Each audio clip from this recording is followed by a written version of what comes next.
Glória a Deus, a paz do Senhor, meus irmãos. Que Deus abençoe poderosamente a vida de cada um.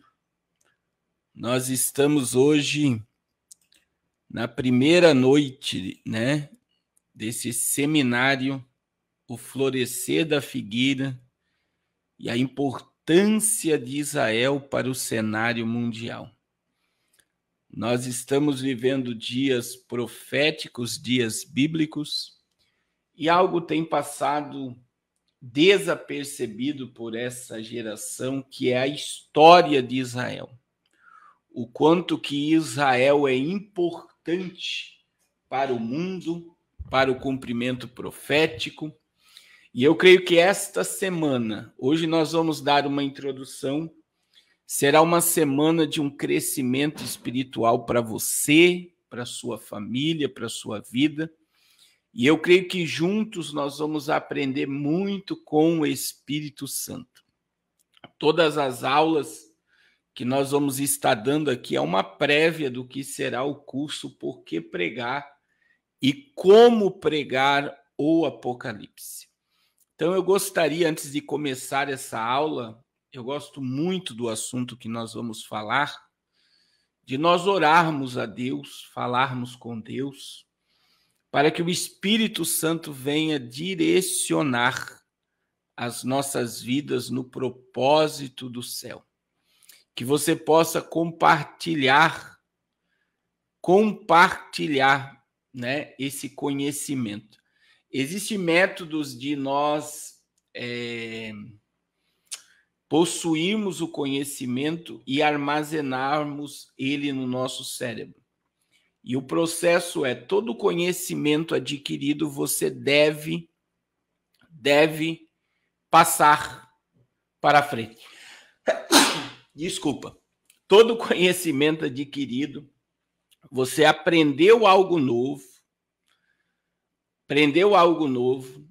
você precisa passar esse conhecimento. Você precisa levar esse conhecimento à frente. Então, para você memorizar, você precisa passar o conhecimento. Passar o conhecimento para frente. Segundo, você precisa escrever o que você aprende. Então, quando você escreve, a sua mente automaticamente ela vai armazenando. Segundo, quando você pega esse conhecimento e passa para alguém, também você vai fazer com que seu cérebro armazene aquilo que você aprendeu. E o conteúdo que vocês vão receber essa semana, eu volto a repetir, é uma prévia do que será o curso Por que Pregar e Como Pregar o Apocalipse. Amém? Então, nós estamos aí, vamos orar agora, e vamos falar um pouco. Hoje será apenas uma introdução, que eu creio que é de suma importância para você entender o propósito de Deus. Então vamos orar. Pai, em nome de Jesus, muito obrigado porque o Senhor tem nos dado, Pai, esta ferramenta chamada internet para anunciarmos o teu propósito e a tua palavra. Que o Senhor venha de uma forma poderosa, sobrenatural, ministrar sobre o teu povo. E que a mente e o coração dos teus filhos venham se abrir de uma forma poderosa ao conhecimento, ao poder da tua palavra. Senhor, ministra sobre nós. Fala conosco de uma forma poderosa e nos instrui pelo caminho da eternidade por dentro da tua palavra. Em nome de Jesus. Amém. Glória a Deus. Irmãos, nós vamos falar sobre Israel e nós temos que entender a origem do povo hebreu, E a origem está em Gênesis 12. E do capítulo 1, para quem fez o curso Apocalipse na Veia, nós ficamos algumas aulas do capítulo 1 ao capítulo 12 de Gênesis. Por quê, meus irmãos? Porque a gente pensa que é pouco tempo. Mas do capítulo 1 ao capítulo 12, nós temos mais de 2000 anos da história dos homens na Terra. Mais de 2000 anos da história da humanidade em apenas 11 capítulos. 11 capítulos. Então veja que nós temos a geração, o Éden, só para vocês entenderem nessa introdução, o Éden. Quanto tempo Adão e Eva ficaram no jardim do Éden? Quando nós aprendemos no judaísmo, existe alguns, isso aqui não é afirmação, isso aqui é conceito de conhecimento, para você ter uma base. Mas veja que existem alguns rabinos que afirmam que Adão e Eva viveram 10.000 anos no Éden. E aí fica fácil entender que quando Caim mata Abel, ele vai para uma terra e já existia pessoas lá. E aí a noção de tempo de criação também nós aprendemos totalmente errado, totalmente fora do contexto bíblico. Eu vou explicar isso para vocês.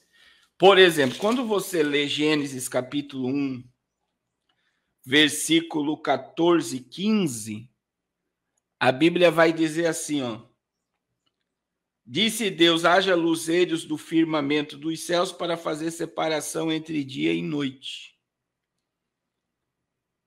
Dia e noite. E estejam eles para sinais, para estações, para dias e anos.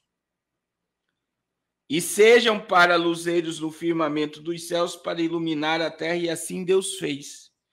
E fez Deus os dois grandes luzeiros, o maior para governar o dia e o menor para governar a noite. E fez também as estrelas e os colocou no firmamento dos céus para iluminar a terra, para governar o dia e a noite, para fazer separação entre luz e trevas, e viu Deus que isso era bom. Então veja, o sol e a lua foi criado no 4º dia da criação. E é o sol e a lua que nos dá noção do tempo. Veja o que está no verso 14. Sejam eles para sinais, é por isso que os sinais do Apocalipse estão relacionados a sol, lua e estrelas, para estações, inverno, verão, primavera e outono, outono, primavera, verão e inverno, e para dias e anos. Então, aqui no 4º dia da criação, que vem a manifestação de dias e anos. Então, veja que nos 3 primeiros dias da criação, nós não sabemos quanto tempo durou a criação. E aí vem o salmista, muito sábio, dizendo que um dia para Deus é como 1000 anos e 1000 anos como um dia.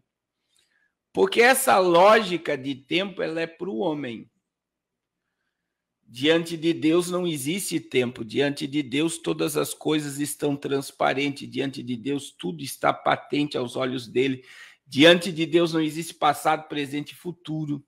Porque ele é um Deus onisciente, ele sabe de todas as coisas. Mas veja que a noção de dias, noites, meses, anos, estações surgem no 4º dia da criação.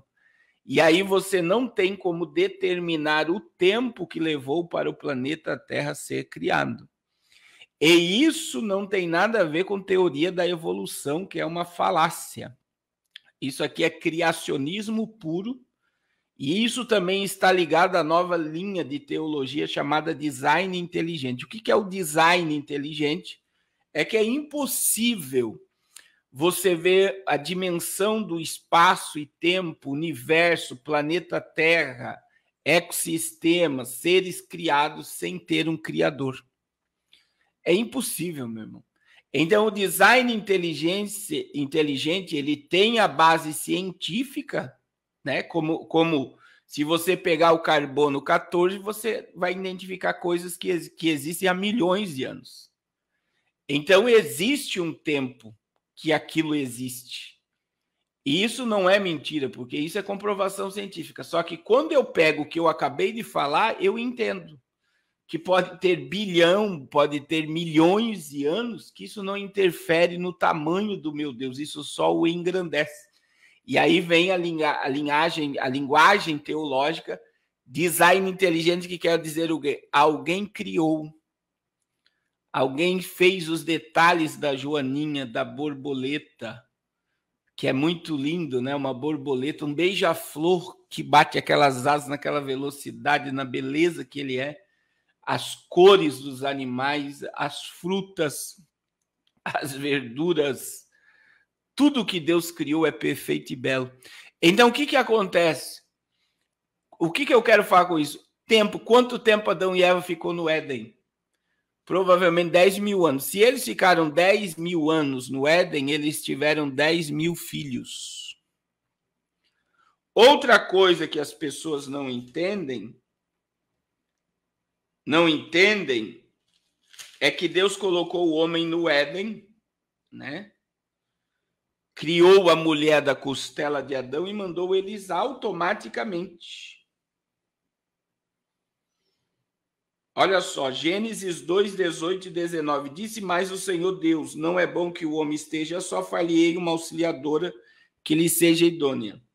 Havendo, pois, o Senhor Deus formado da terra todos os animais do campo e todas as aves do céu, trouxe ao homem para ver como lhes chamaria. O nome do homem desses e todos os seres viventes, esse seria o nome deles.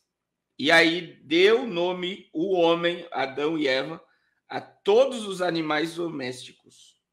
Aí Deus fez, né?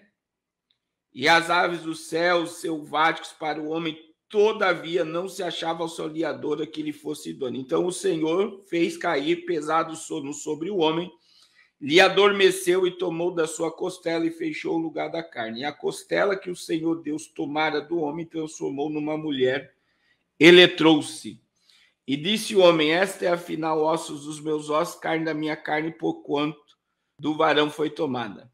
E por isso deixará o homem pai e mãe, se unirá a sua mulher e se tornarão os dois uma só carne. Ora, um e outro, homem e sua mulher, estavam nus e não se envergonhavam. Então Deus, né, colocou o homem no Éden. Aonde estava o jardim do Éden, pastor? Por isso que é bom entender isso daqui que eu estou falando. Olha só. Olha só. Aqui onde eu estou mostrando é o mapa da peregrinação de Abraão. O mapa da peregrinação de Abraão. Então, aqui está o berço da civilização mundial, onde eu estou com o mouse. Então, só para vocês entenderem, só para vocês compreender, né? Essa faixa azul que está ali embaixo, né? O mouse não está aparecendo na gravação, mas tá bom. Mas só para vocês entenderem, né? Só para vocês entenderem. Aqui embaixo é o Golfo Pérsico, né? Mas é aqui aonde está do lado direito, aqui a linha azul do lado direito, ela é, deixa eu ver se eu consigo aqui.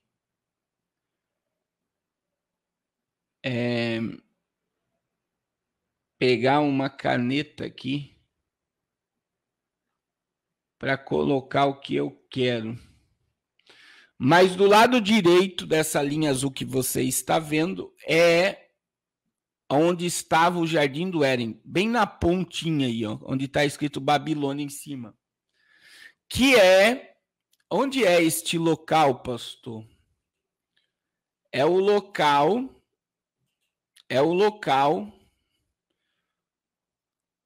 é o local aonde é o local exato aonde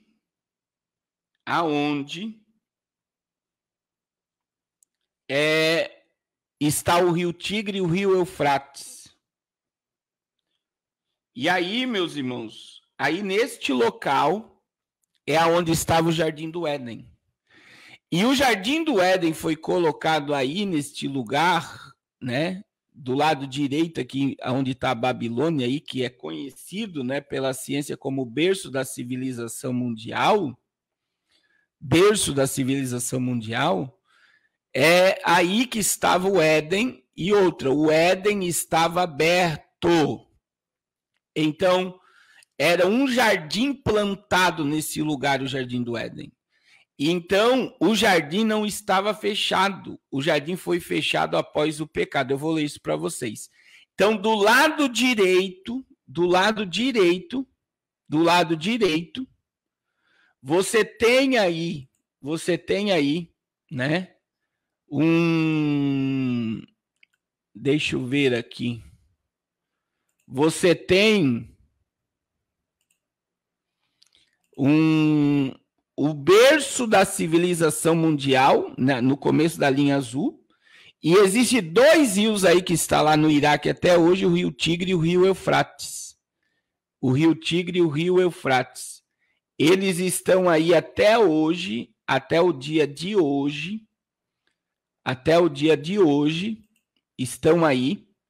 E este local que você está vendo aí é exatamente aonde foi o berço da civilização mundial. Então, só para você entender, o jardim estava aberto neste local. E aí, olha o que diz Gênesis 3, versículo 24. E expulsou o homem, colocou querubins no oriente do jardim do Éden, e o refugiu de uma espada que se revolvia para guardar o caminho da árvore da vida. Então o Éden, ele foi fechado para a entrada do homem, para o homem não ter mais acesso à árvore da vida. Aonde está o Jardim do Éden hoje, pastor? O Jardim do Éden hoje, nós não podemos afirmar aonde ele está. Alguns já ouviram, né? Tem o filme de Indiana Jones, que fala em busca de Atlanta, né? Da cidade perdida. Nós temos uma procura de Hitler por Atlanta, que seria um lugar perfeito, e alguns dizem que Deus escondeu essa cidade, o Éden, aqui no planeta Terra. Não podemos afirmar, mas uma coisa é certa, o Éden foi fechado. O Éden foi fechado e o homem não pode entrar no Éden, ter acesso ao Éden. Então, dentro dessa lógica que eu falei aqui para vocês, de Gênesis 1 até Gênesis capítulo número 3, a saída do homem do Éden, ninguém sabe o tempo exato, né? Uma coisa é certa, após o homem sair do Éden até o dia atual, nós temos quase mais de 6.000 anos de história, né? 6.000 anos e 6.022 anos, que seria da origem da humanidade até o dia atual. Mas nós não podemos afirmar quanto tempo Adão e Eva viveram no Éden antes da queda. E aí, dentro dessa lógica, e eu estou falando uma linha teológica, é dentro dessa lógica que você vai entender que lá em Gênesis 4, quando Caim matou Abel, a Bíblia diz, né? A Bíblia diz, versículo 14 do capítulo 4, eis que hoje me lanças da face da terra e da tua presença. Hei de esconder-me, serei fugitivo e errante pela terra, quem comigo se encontrar me matará. O Senhor, porém, disse assim: qualquer que matar a Caim será vingado 7 vezes. E pôs o Senhor um sinal em Caim, para que não lhe ferisse de morte quem quer que o encontrasse. Retirou-se Caim da presença do Senhor e habitou na terra de Nod, no Oriente. Aí olha o que diz o verso 17. Coabitou Caim com sua mulher, e ela concebeu e deu à luz a Enoque. Caim edificou uma cidade, lhe chamou Enoque, e o nome do seu filho.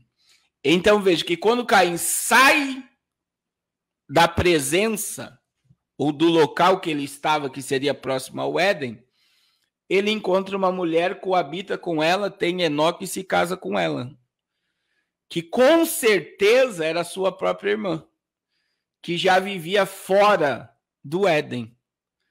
Então, isso é um âmbito teológico que muitas das vezes você não para raciocinar nas entrelinhas da Bíblia, né?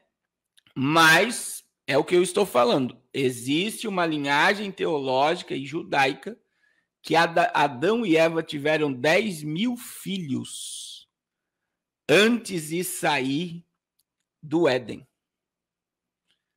É muito forte isso aqui, né, irmãos? Isso aqui é uma teologia pesada.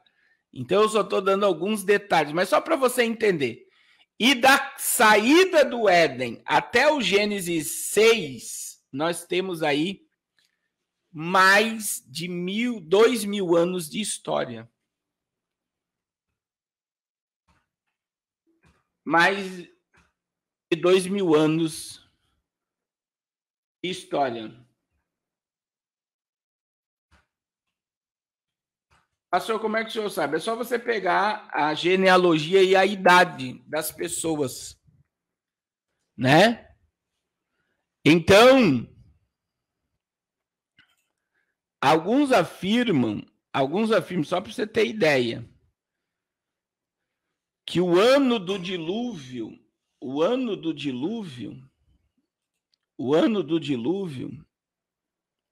foi 2256. 2256. Outros dizem que foi menos, né? Existe uma cronologia bíblica, né? Que seria, né?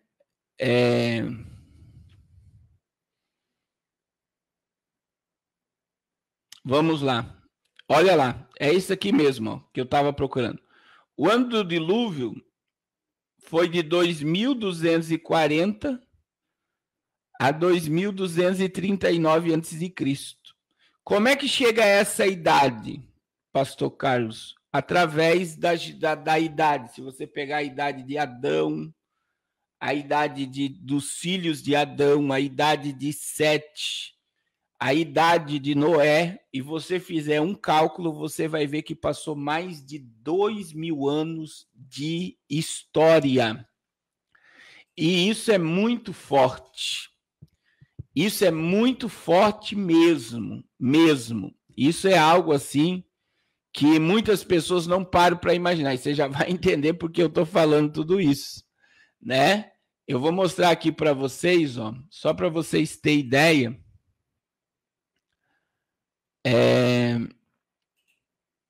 Olha só, eu vou compartilhar aqui com vocês, só para vocês terem ideia. Deixa eu aumentar essa tela aqui.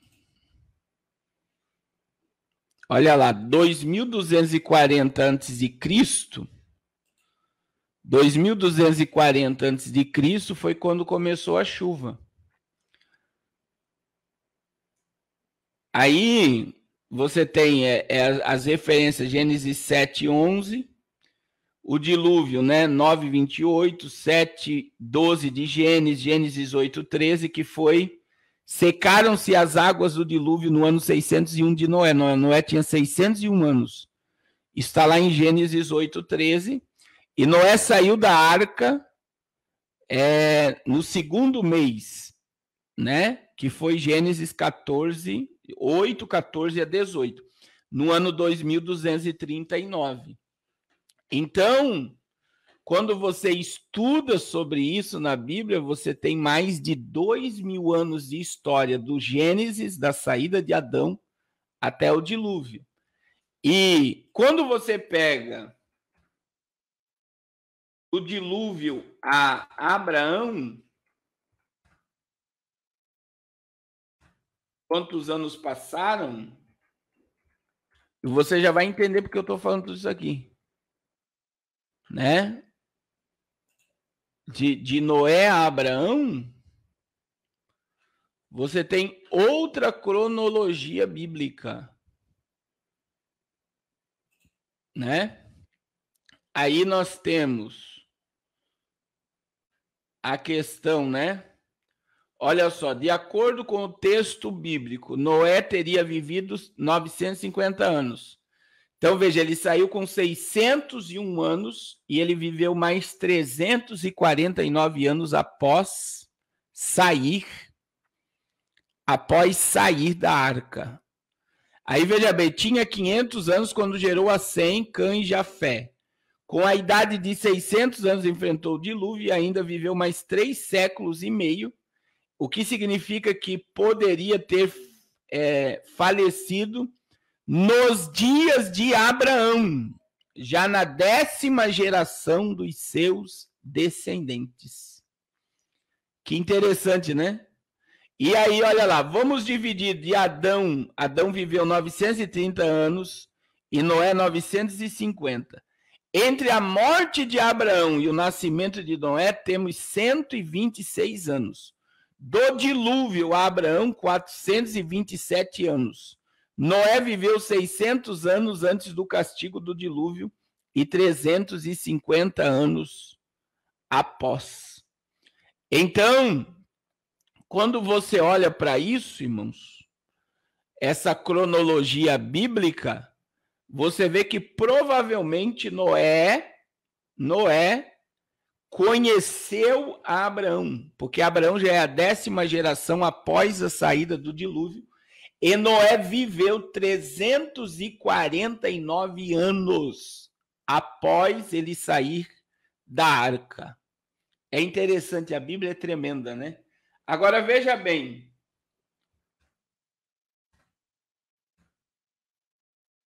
Agora nós vamos para a origem do povo de Israel. A origem do povo de Israel. Então, veja bem, Abraão surge no cenário mundial. Abraão surge no cenário mundial por volta do ano 1800 antes de Cristo. Já tinha se passado mais de 2.200 anos de história. Mais de 2.200 anos de história. E o que nós temos que entender, irmãos? É que esses 11 capítulos da Bíblia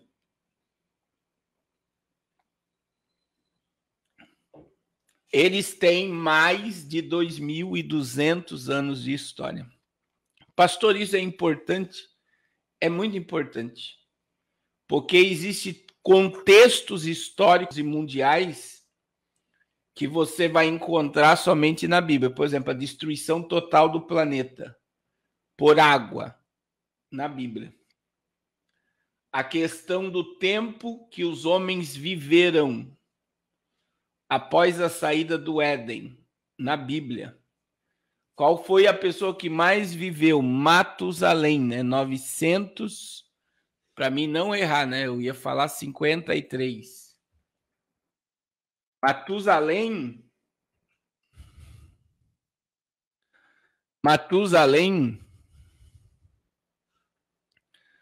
ele foi o homem, 969 anos, foi o homem que mais viveu.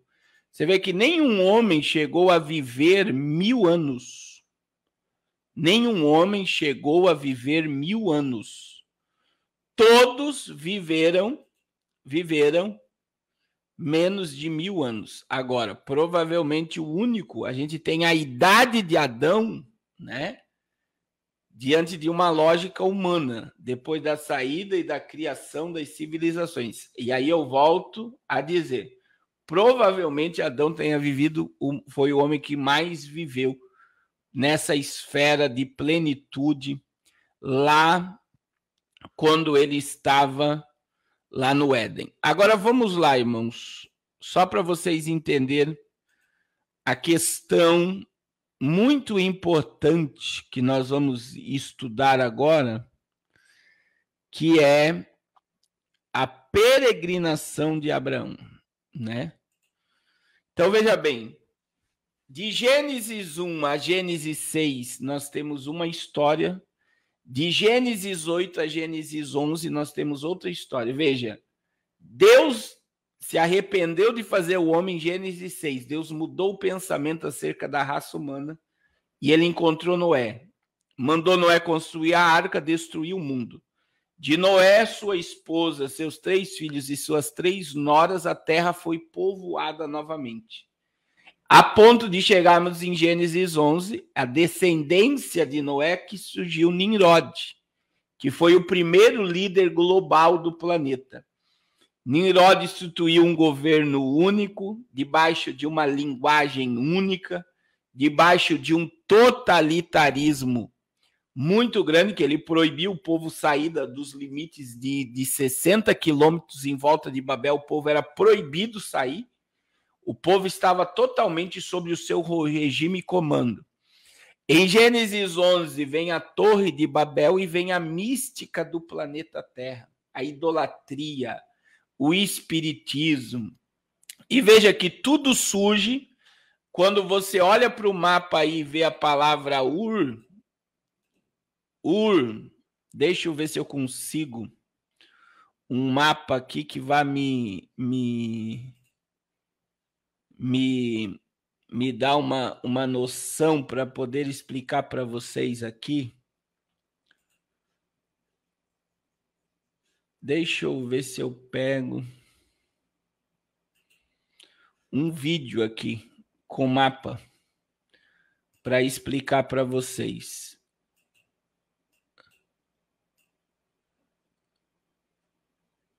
Não. Para você compreender isso daqui, ele é um assunto muito forte, né? Mas quando a gente pega o contexto histórico, essa linha azul aqui é toda a peregrinação de Abraão, né? Agora, irmãos, o que nós temos que entender? É que Abraão saiu de Ur dos Caldeus, na Babilônia, exatamente onde estava o Jardim do Éden. Deus falou algo muito forte com Abraão, que todo lugar que ele botasse a planta do pé seria dele por herança, todo local.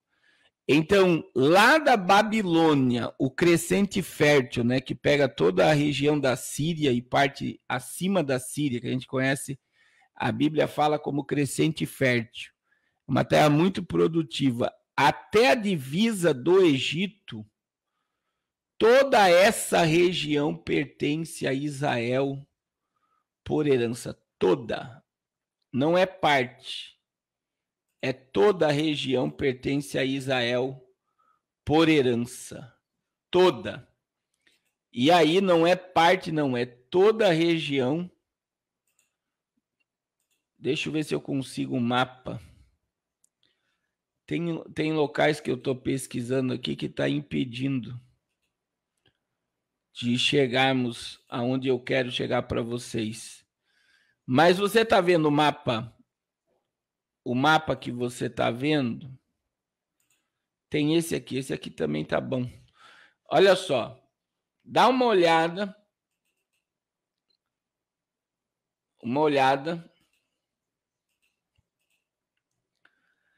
Essa linha preta que você está vendo aí é a peregrinação de Abraão. Lá embaixo, aonde está ali Babilônia, Caldeia, né? Aí vem subindo, vai lá para Arã, e ele vai descer até a divisa do Egito. Todos esses lugares que Abraão pisou pertencem a Israel por herança. Mas veja que o berço da civilização mundial, que é Ur dos Caldeus, é onde surgiu a mística e a idolatria. Então já é algumas gerações à frente de Noé. E veja, Noé, ele viu a terra ser destruída por causa do pecado de Gênesis 6, e Noé vê novamente, através das suas próprias gerações, a terra se corromper com o pecado.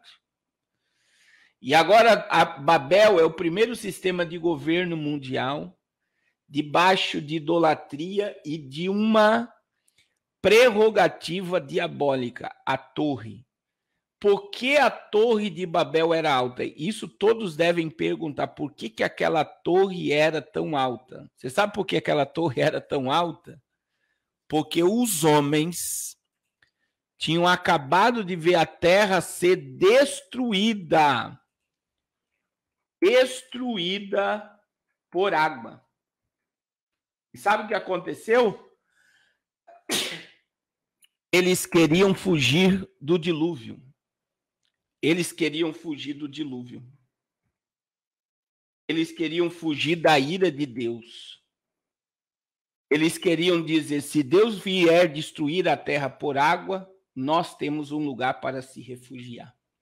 E de Gênesis 11 até o dia de hoje, esse espírito está sobre a terra. Quando você vê armas como HAARP, como Blue Beam, rastros químicos, quando você vê campos de concentração preparados para isolar populações inteiras, quando você vê o totalitarismo, um governo único sendo implantado, é o espírito de Babel. É o espírito que surgiu na natureza humana em Gênesis 11. Um homem governando o mundo todo, Gênesis 11. E agora, além disso, todo o distanciamento do Criador surge em Gênesis 11, que é a idolatria. Pai de Abraão, Terá, tinha uma indústria de deuses. Naquela época não tinha farmácia, então as pessoas vendiam deuses para problema de não poder engravidar, deuses para dor de cabeça, dor no corpo, tudo era um deus que a pessoa levava para casa para resolver o problema. Outra coisa vem a história extrabíblica de Tamuz, Samaríades e Nimrod, que Tamuz, dentro da história extrabíblica, ele morre e ressuscita. Com a ressurreição de Tamuz vem a necromancia e o espiritismo, e ele é conhecido como deus da fertilidade na mitologia ou até no contexto bíblico. Aí nós temos Semaríades como a rainha dos céus, altamente cultuada. Muita gente não sabe, né? Eu já falei em lives, que Semaríades ou Samaríades é a estátua da liberdade. Então, quando você pega os pontos da história humana até o dia de hoje, você vê que esse conceito Babel ou babilônico de um governo único e de toda a mística da terra, idolatria, feitiçaria, espiritismo, astrologia, numerologia, cartomancia e idolatria surgiu em Babel. E é por isso que Deus vai dispersar a população de Gênesis 11, confundindo as línguas.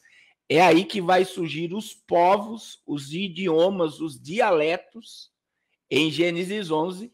E veja que Deus dispersou os povos e eles levaram o culto babilônico com eles, de Babel. É por isso que quando você vai lá para Gênesis 17 e 18, quando a Bíblia diz caiu a grande Babilônia, não é a Igreja Católica somente. A Igreja Católica hoje, ela é a cabeça de toda a prostituição cristã e bíblica. Mas é todo o sistema, a Babilônia que vai cair é todo o sistema religioso corrupto que foi contra a verdade. Então é debaixo de um contexto desse de dispersão, de surgimento de idioma, de corrupção total da terra, que Deus acha Abraão como ele achou Noé. E como tinha Sete por filho de Adão, como um filho predileto, um filho de comunhão. Porque da geração adâmica, Sete foi o que fez a diferença. A geração de Sete se corrompe em Gênesis 6. Deus acha Noé, que descende de Sete. Aí vem de Noé, Deus acha a Abraão. E a história de Abraão é que ele destruiu os deuses do seu pai. A história de Abraão, que faz ele ser o pai da nação judaica, o pai da fé, é que Abraão ele viu além do que ele enxergava. Então as pessoas no tempo de Abraão adoravam o sol, adoravam a lua, adoravam o rato, adoravam a vaca, adoravam o morcego, adoravam a água, adoravam tudo. E Abraão via seu pai construindo deuses. E diz a história extra-bíblica que Abraão procurou o Criador. Através do que Abraão procurou o Criador? Se existe o Deus Sol, existe o Deus que criou o Sol. Se existe o Deus Lua, existe o Deus que criou a Lua. Se existe o Deus Rato, existe o Deus que criou o rato. Se existe o Deus Vaca, existe o Deus que criou a vaca. Se existe essa estátua, existe o Deus que criou a pessoa que construiu a estátua. Então Abraão ele vai procurar o Criador e o Criador se revela a ele. Então a origem de Israel, a origem de toda a história do pai da fé vem através da procura desse homem pela origem de tudo, ou pelo Criador de todas as coisas. E Gênesis 12, irmãos, eu só estou dando uma introdução aqui. Isso aqui é para quem gosta de Bíblia. É para quem gosta de comer da palavra, de viver a palavra, né? De mergulhar na palavra, de ter o coração pautado, a mente, o coração pautado na palavra. E em Gênesis 12, olha só, é a chamada de Abraão. Deus chama Abraão porque ele estava procurando ele. Aí olha o que diz a Bíblia. Ora, disse o Senhor a Abraão, é Abrão, não é Abraão, aqui é Abrão. Sai da tua terra, da tua parentela e da casa de teu pai e vai para a terra que te mostrarei. E te farei uma grande nação, e te abençoarei, e te engrandecerei o teu nome, e sê tu uma bênção. Abençoarei os que te abençoarem, e amaldiçoarei os que te amaldiçoarem, em ti serão benditas todas as famílias da terra. Agora veja bem.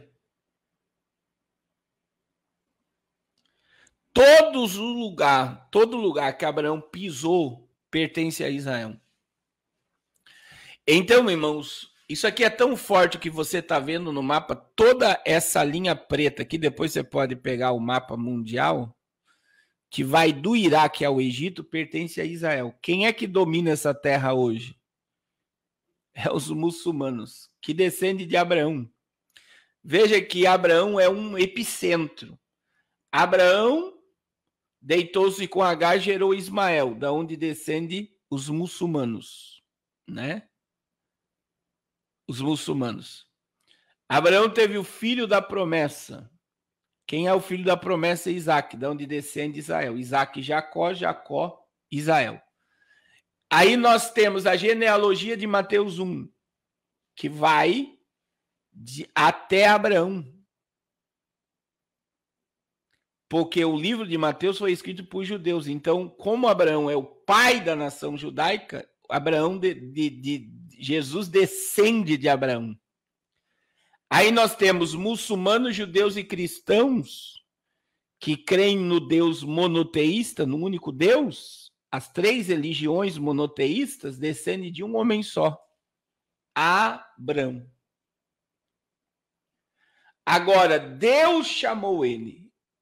E ele acreditou no chamado de Deus.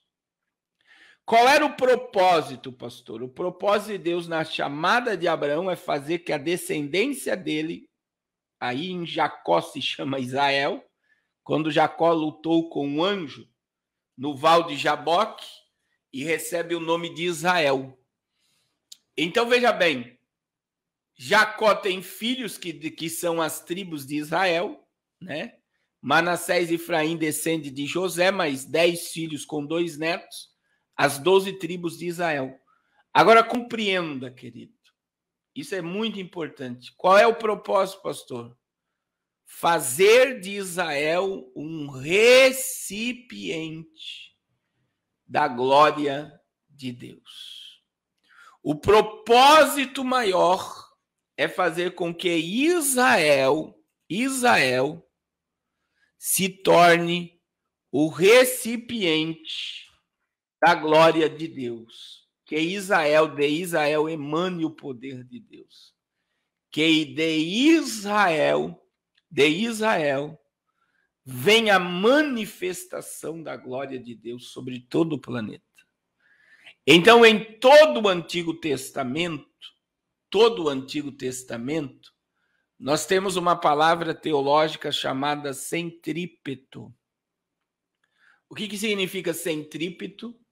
Centrípeto significa que no Antigo Testamento, imagine que isso daqui é um imã, imagine, né? É um suporte aqui. Isso aqui é Israel é o imã. Então, esse imã tem essa noção de centrípeto. As nações tinham que vir em Israel para conhecer o Deus de Israel e levar o Deus de Israel para as nações. Então, em todo o Antigo Testamento, você não vai ver Deus mandando profetas, reis e sacerdotes saindo dos limites de Israel para pregar sobre ele. Em todo o Antigo Testamento, as nações tinham que vir em Israel. E por que as nações vinham, pastor? Porque Israel era um recipiente da glória de Deus. Deus estava ali. Aí, como é que Deus fez isso? Então, vamos lá, só para você entender. Deus vai se manifestar a Abraão. Abraão gera Isaac, Isaac gera Jacó, Jacó gera José, que é vendido para o Egito. Quando houve fome na terra, ele traz a família para o Egito. Israel permanece 430 anos no Egito. E após os 430 anos do Egito, eles vão herdar a terra.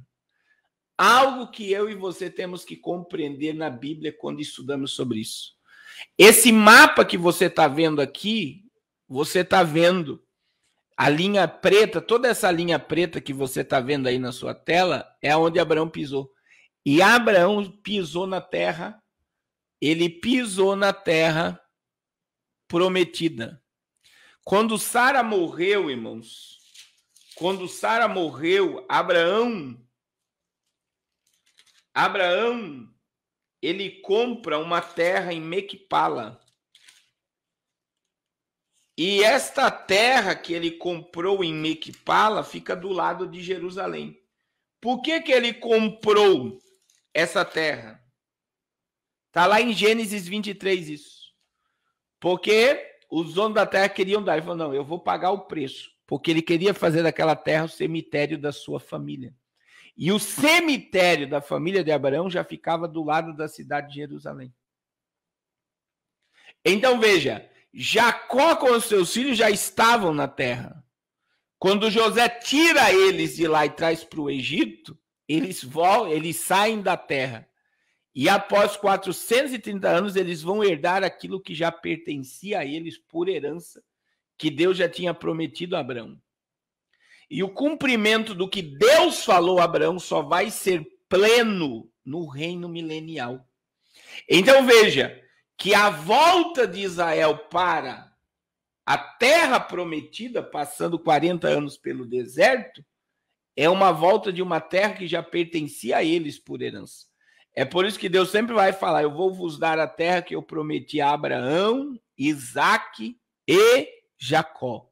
Abraão, Isaque e Jacó. Abraão, Isaque e Jacó. Agora, olha só.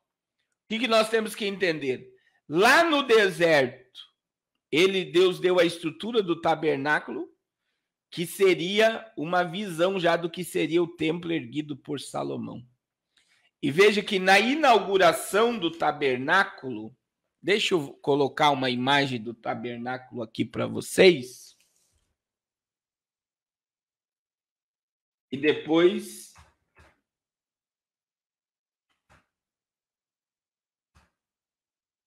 só para vocês terem uma ideia, o tabernáculo, essa seria a visão. Irmãos, a Bíblia é tão profunda, os assuntos são tão vastos, que se você pegar só o tabernáculo para estudar, já estava lá, né? Eu tirei. Olha só o tabernáculo, né? Que seria essa tenda móvel. Cada objeto do tabernáculo, cada detalhe do tabernáculo é de uma grandiosidade tão grande que você pode passar meses ou anos falando só sobre os objetos que existiam no tabernáculo.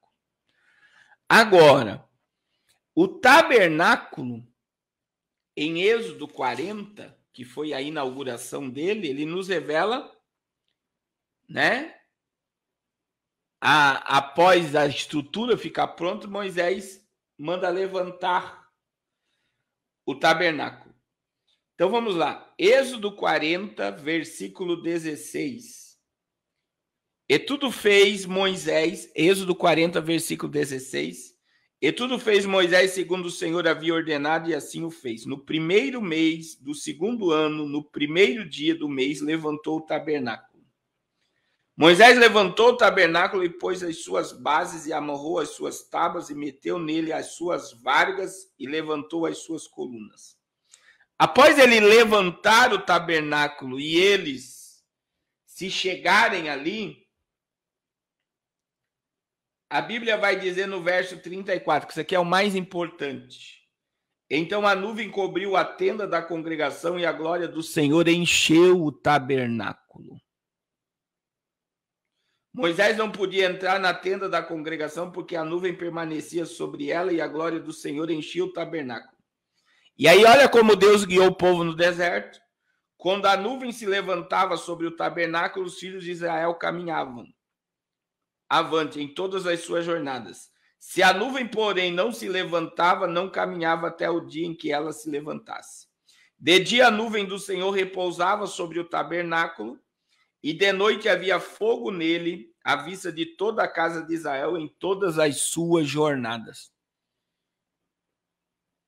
Irmãos, aqui você está vendo a estrutura do tabernáculo diante dos teus olhos, né? A estrutura. Agora, essa seria uma visão aqui, né? Qual é a visão que você precisa ter aí? Você está vendo um monte de gente em volta do tabernáculo? As 12 tribos ficavam 3 do lado direito, 3 do lado esquerdo, 3 atrás e duas na frente, né? Porque... E aí, o que acontecia aqui? Eles ficavam acampados em volta da tenda. E quando a nuvem da glória de Deus se levantava, eles desmontavam o tabernáculo. Quando a nuvem parava e baixava, eles montavam o tabernáculo. Então, quem guiava o povo era Deus. E aonde estava a nuvem? Sobre o tabernáculo e sobre a congregação dos filhos de Israel que estava em volta do tabernáculo. Agora, irmãos, de noite, em cima do tabernáculo, se viu uma coluna de fogo. Por causa do frio do deserto, então, se aquecia aquele povo. Durante o dia, por causa do sol causticante, vinha o refrigério de Deus sobre o povo. Aí talvez você pense que era uma nuvem qualquer. Talvez você pense assim, não, isso era uma nuvem qualquer. Ô, meu irmão. Ô, meu irmão.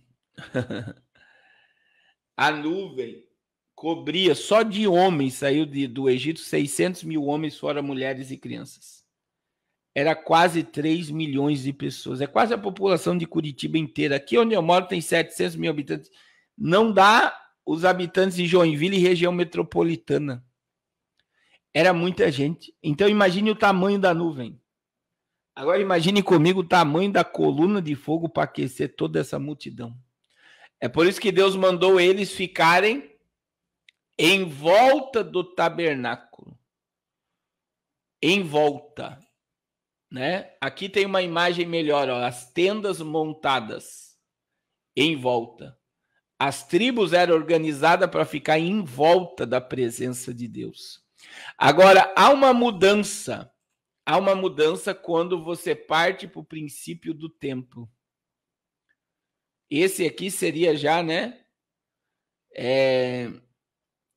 A maquete do terceiro templo, você está vendo aí. Mas quando Deus, através de Davi, né? A arca ficou vagando. E Davi, quando ele reina, ele vai buscar a arca da aliança e ele traz para Jerusalém após ele conquistar a cidade.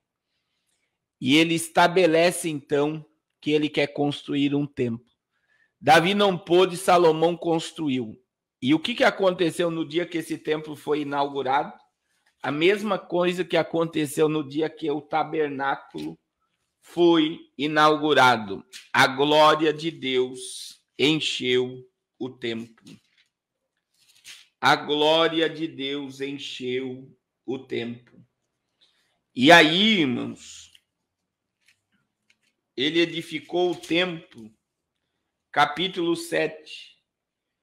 Tendo Salomão, 2 Crônicas, capítulo 7. Tendo Salomão acabado de orar, desceu o fogo do céu, consumiu o holocausto e os sacrifícios, e a glória do Senhor encheu a casa.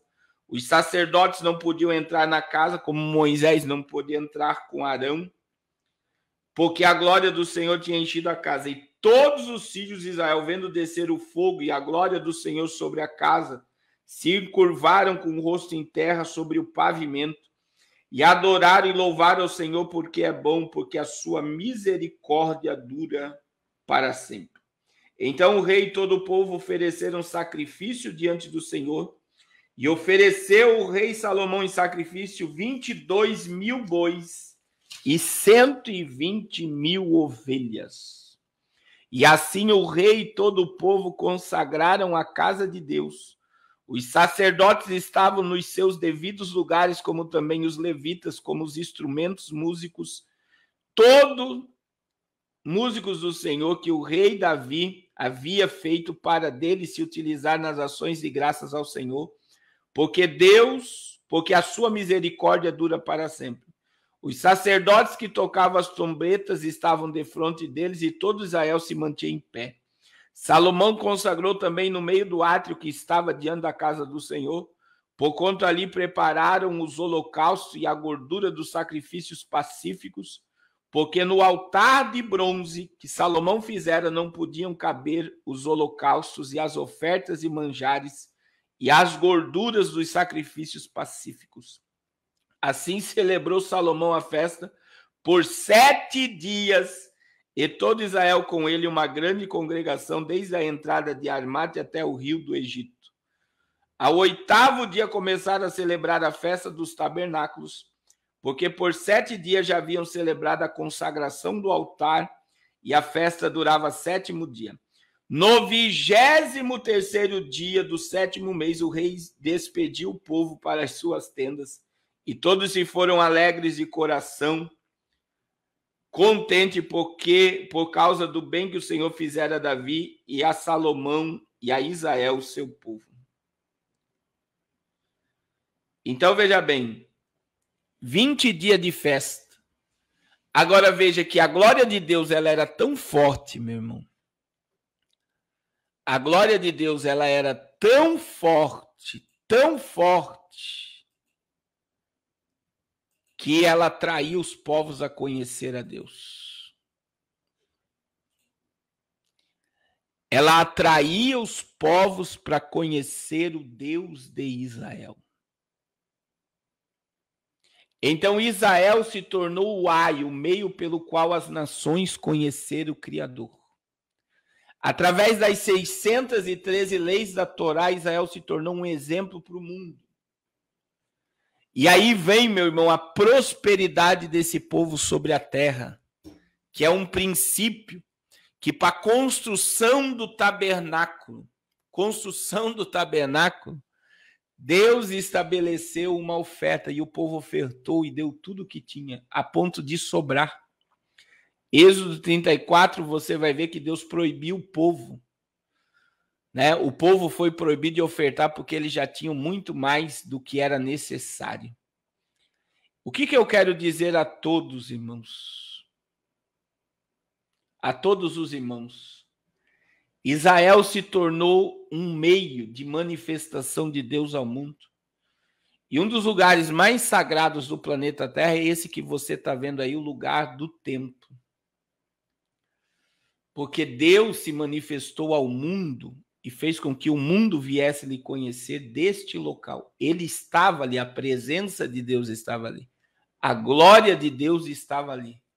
A glória de Deus, ela ficou do reinado de Salomão até a invasão da Babilônia. Quando a Babilônia foi permitida por Deus para destruir Jerusalém, ele retirou a sua glória. E ele revelou isso para, olha que coisa tremenda, para Ezequiel.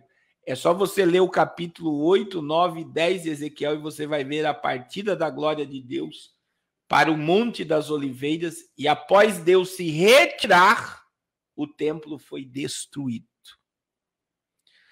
E aí você vai ver que a glória de Deus vai voltar para Israel quando Jesus nasce. João 1,14. E nós vimos a sua glória como a glória do unigênito Pai, cheio de graça e de verdade. Então, da destruição do templo, quando Deus se retirou para o templo ser destruído, porque com a presença de Deus ali, meu irmão, Nabucodonosor não podia entrar naquele local. Eles iriam ser fulminados. Deus retirou a sua glória para o templo ser destruído. Ezequiel capítulo 8, 9 e 10. Aí a glória de Deus vai voltar através de Cristo, e Cristo vem implantar um reino.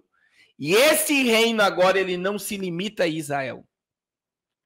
Jesus veio implantar um reino no seu povo. Veio para o que era o seu, mas os seus não receberam. Mas todos quanto receberam, deu-lhes o poder de serem chamados filhos de Deus aos que creem em seu nome. E agora, meu irmão, Jesus morre como um maldito, se cumprindo Gênesis 3, 22, 3, 15 e todo o sacrifício imperfeito do Antigo Testamento, e ele estabelece um governo com 12, que foi para 500, que vai inaugurar a igreja com 120 no cenáculo em Jerusalém, Atos 2.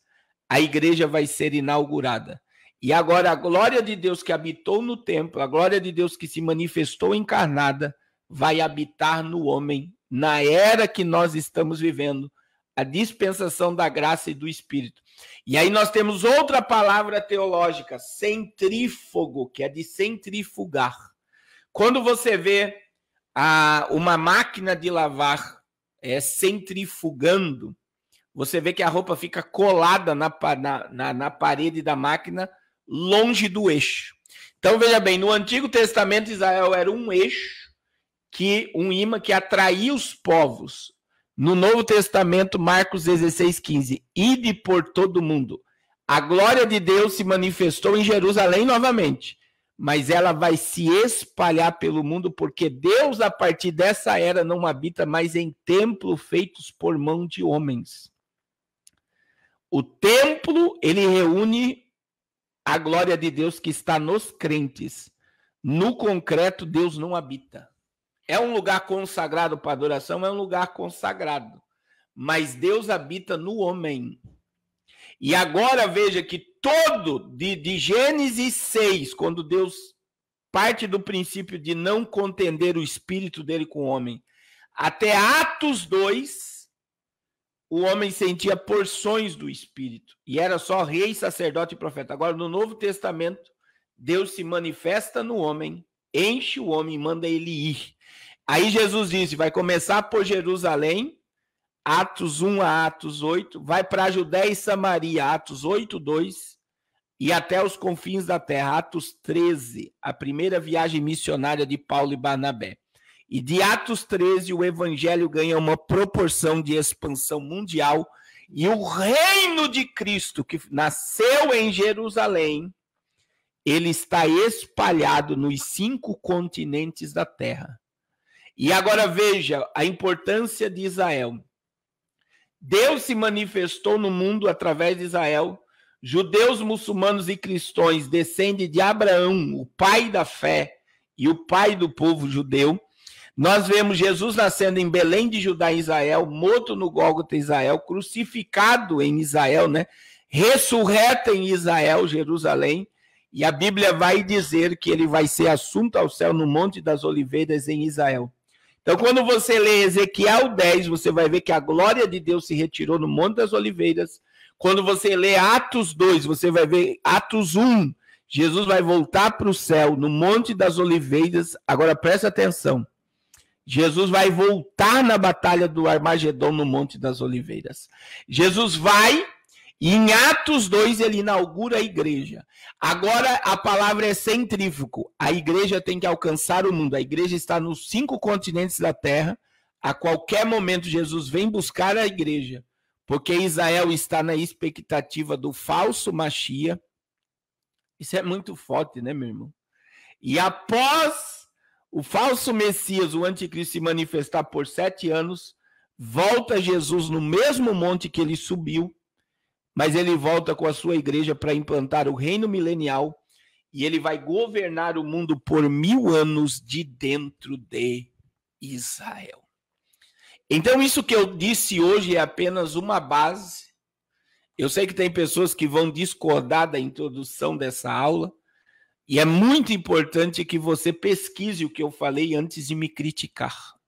Você pode contestar, você pode falar o que você quiser, mas antes de você me contestar debaixo do argumento do seu conhecimento, eu te convido a estudar sobre tudo o que eu falei, antes de me criticar de conceitos que você tenha dentro do seu coração. Amém?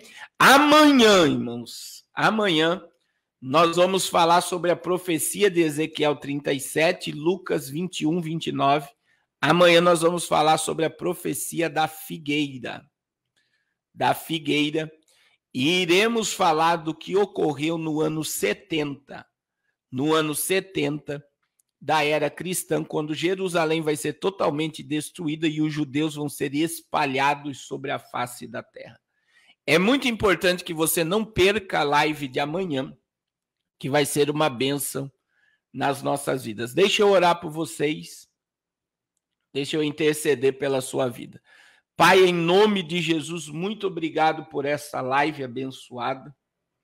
Derrama, Senhor, da tua graça, da tua unção, do teu poder.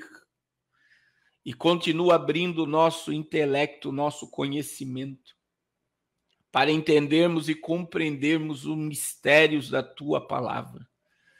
Senhor, que tudo aquilo que não provém de ti na nossa existência, todo veneno caia por terra, e que o teu nome e o teu reino venha a ser glorificado na nossa vida, Senhor. Em o nome de Jesus. Amém. Que Deus abençoe a todos até amanhã, às 21 horas, em nome de Jesus. Deus abençoe.